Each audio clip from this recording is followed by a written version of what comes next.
All right, I wanted to show you some of the different notification settings on Classroom because it can get overwhelming in a hurry or for particular people. So, um, this is your Classroom.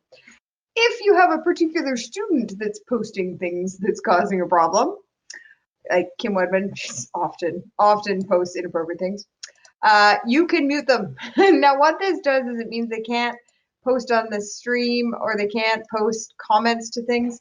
They can still send your private message, but they can't post things that other people can. You can also unmute them, so it could be careful not to remove them. But that mute is kind of nice, and they can earn back privileges too. Maybe they just need a little quiet time.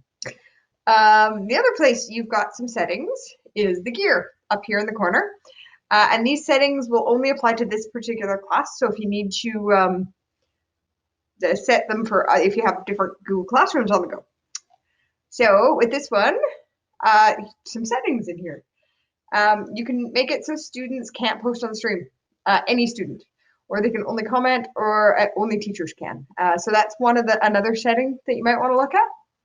The default is that students can post. Guardian summaries, those are the emails that go to parents once a week. You can turn those on and off. I think that's what you need for that.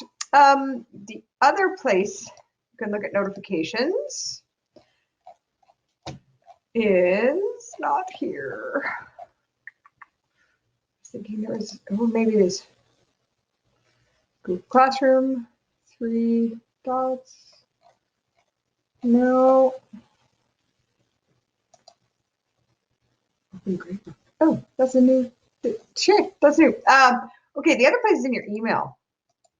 So if you are getting an overwhelming number of emails from Google Classroom, because it happens, you go into your settings here, and you can go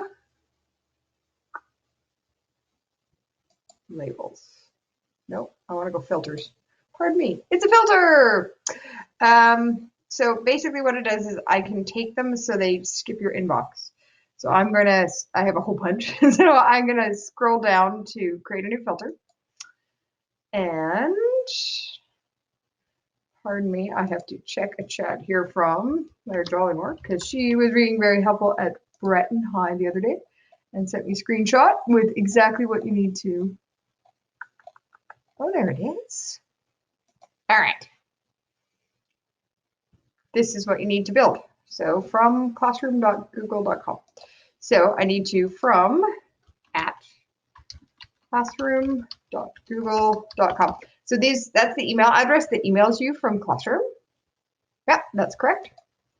And then you want to hit, careful, not the blue one, because we always hit the blue button. You want to hit create filter, and you want to skip the inbox. But so that means it doesn't hit your inbox. But if you still want to find them eventually, you can apply a label and even create a new label called Classroom. And hit create. And then what it does is it creates one of these little labels on the side. And all your classroom stuff, instead of going in your inbox, dumps right into that. So you can still find it, but then it's not as annoying. Now what this does is it also goes back in time if you click that box. So if you have like 100 in your inbox, if you click this, it'll help you go back in time. I also am going to mark them as red so I don't have a whole bunch of unread messages. See how I have this drafts has 7. You could end up with 207 in there in unread ones.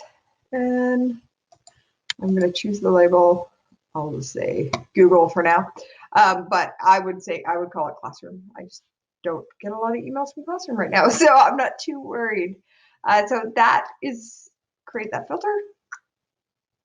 Oh, see, I do have some old ones.